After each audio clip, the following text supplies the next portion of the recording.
So we will log out and log in to the faculty portal to change the status.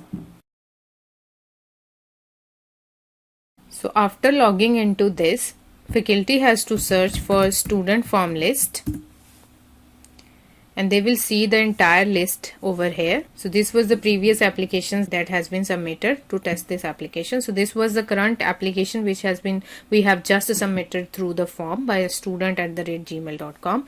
So this is how faculty will see the application and all the entire details. So we can see that actions are there, and faculty can only forward the application to HOD. Faculty don't have any authority to approve or reject this. So this is how this workflow is designed. Previously, I was thinking that I will design one doc type for this student applications, and after that there are going to be two more doc types which is going to store the faculty comments and then the HOD ones. But after that I realized that there is something which is called as workflows in framework.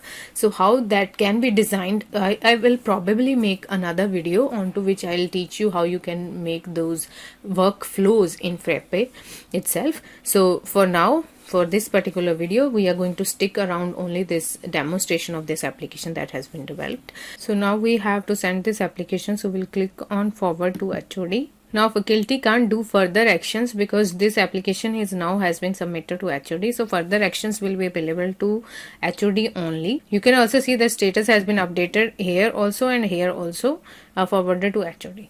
If you found some value in the content shared in the video, please hit the like button below. Also do subscribe to the channel and don't forget to click the bell icon so that you don't miss any updates. Thank you for watching.